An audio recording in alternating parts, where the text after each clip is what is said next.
Imagine, if you will, a few years from now, we go to one of the local high schools and we meet with some of their best and brightest.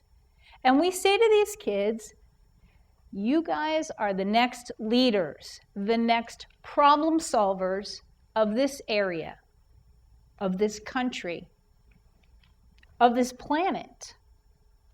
So today we want to do an experiment with you. We want you to come up with an idea to solve a really big problem. How are we going to cure cancer? Now, you can use whatever resources you have available to you. You can work with a partner or in a group. You have 30 minutes, go. So they all whip out their smartphones. And the Apple kids say, Siri, how do we cure cancer? And the Android kids say, okay, Google, how do we cure cancer? And a short while later, we do notice that the avant-garde kids are comparing apples to Android.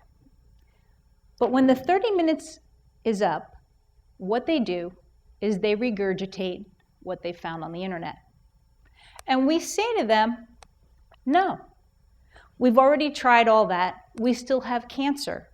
We wanted you to come up with a new idea, something no one has ever tried before. And they stare at us blankly. So we wait. Does anyone have an answer? Anyone? Bueller. Finally, a girl raises her hand, and so we gratefully call on her.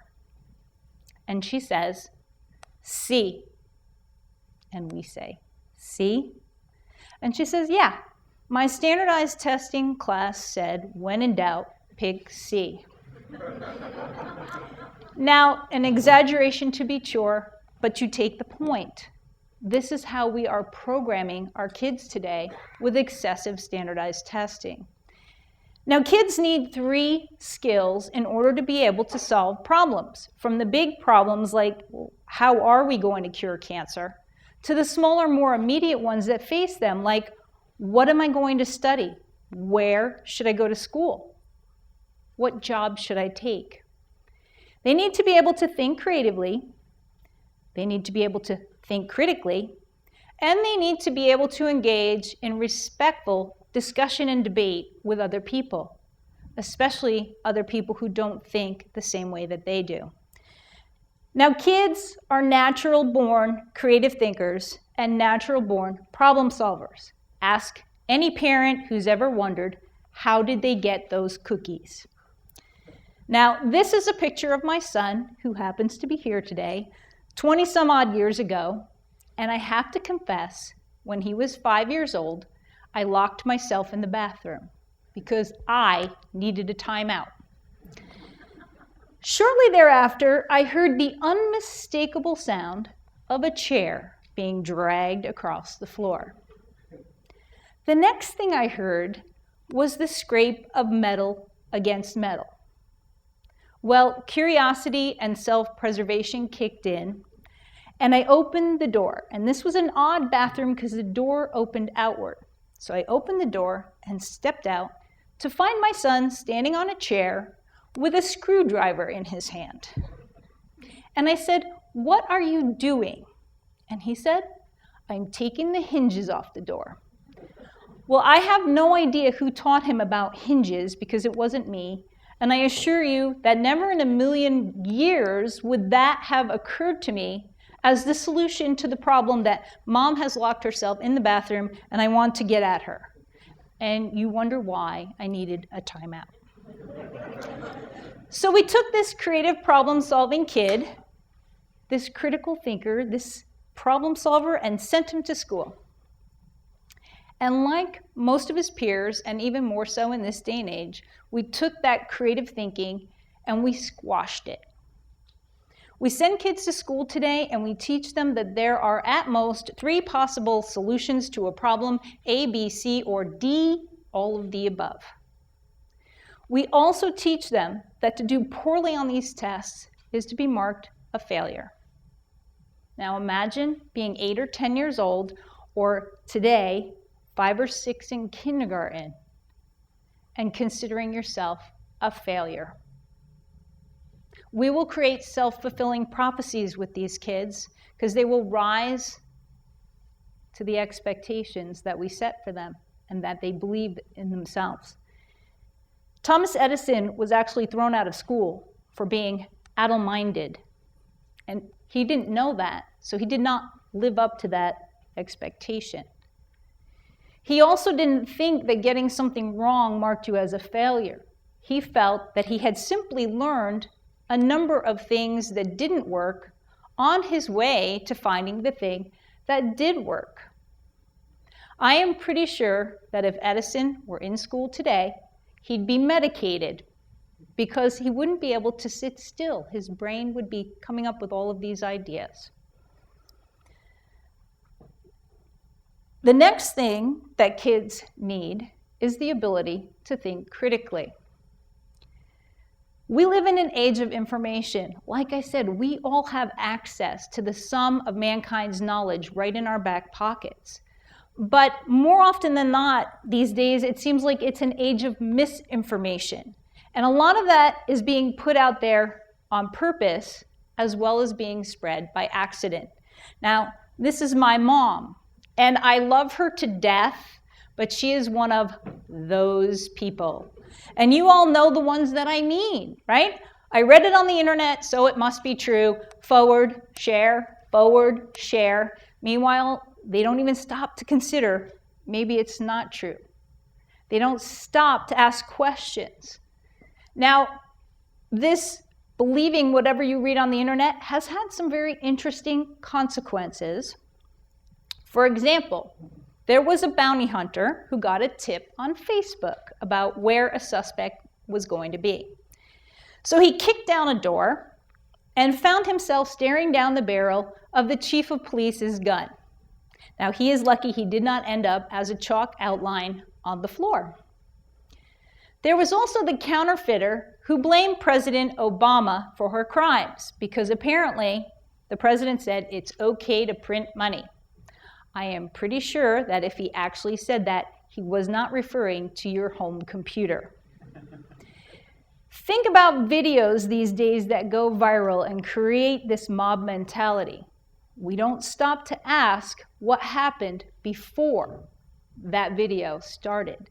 And that has led to some not so good results. At isit.org, where I work, we have 4 big questions that we use with kids in most of our programs to get them digging deeper and thinking about things. They are: who pays, who benefits, who chooses, and what's fair. Now, we can evaluate anything from a Friday night date to healthcare or education with these 4 questions. Think about it. Friday night date. Who pays? You? Me? Are we going Dutch? Who benefits? If you pay and I eat, do I benefit? Do you benefit? Are you expecting a little quid pro quo there? Who chooses what we're going to do, where we're going to go, and what's fair? We are asking some of these questions about education right now. Who pays? All the taxpayers? Just the families of the kids who are being educated? Who benefits? Is it just the families who benefit, or is it society as a whole that benefits when we have an educated populace? Who chooses?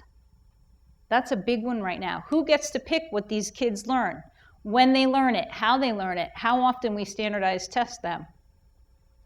And what is fair with education? The final thing that not just kids need, but we all need to solve problems is the ability to have a rational, respectful discussion and debate with other people, especially people who don't think the same way that we do. Now, our kids are not getting good role models for this. Think about what's happening in social media. You have cyberbullying. You have name calling. You have that mass mob mentality that sometimes gets rolling. The regular media is not a whole lot better. And let us not even go to what passes as political discussion and debate in this country right now. What do you think they're seeing at home? Are they getting a good example of this? Probably not, because even if this is going on, it's going on behind closed doors. Now, this ability is not just about being able to negotiate the next business deal or the next set of treaties or peace in the Middle East, although those are all important. This is about the ability of negotiating peace in their own homes and peace in their own relationships. Because isn't that what this is all about? A healthy relationship is about being able to discuss, debate, negotiate, compromise. There's something called the filter bubble. Now, we tend to associate with people that are like-minded with us. Birds of a feather flock together, right? A filter bubble is making it even harder for us to get alternative points of view, and we are not even aware of it. Basically, what this means is when you do a search on a search engine, the results are colored by what the search engine already knows about you. And let's face it, Google knows a lot about you already. So it knows where you like to get your news, what kind of articles you tend to spend more time reading, what websites you go to. So you are not getting that alternative point of view. Now, in schools, kids need to be exposed to as many alternative points of view as possible. Okay, we should be teaching them how to think, not what to think. They spend a lot of time glued to those devices. And it's not just the kids. Next time you go out to dinner, look around you. See how many people are doing this, as opposed to engaging with the people sitting near them. We need to set a good example for our kids. So how about it? Which do we want to raise up? Do we want to raise up a generation of kids who can think creatively, who can think critically, and who can engage in respectful discussion and debate? Or do we want to raise up a generation of kids who can pick from A, B, C, or D? I know which one I think we need more of. So how do we do that? Well, as you probably can tell, I think we need to ease off on the standardized testing. Now, I am not saying never test. Accountability is important. But we also need a lot more project-based learning. We need more music. We need more art. We need more Socratic seminars. We need more age and developmental appropriate education. A recent article by a teacher who quit because she had little kids who were supposed to be taking timed typing tests, and their little hands weren't big enough for the computer. And that's what we're doing. We can all help by putting down our devices and engaging with the people around us, by demonstrating and modeling respectful discussion and debate with people who don't think the same way that we do. Remember that Snopes.com is our friend. We should be asking questions. Who pays? Who benefits? Who chooses? What's fair? What happened just before this video started? Please don't be one of those people. Thank you.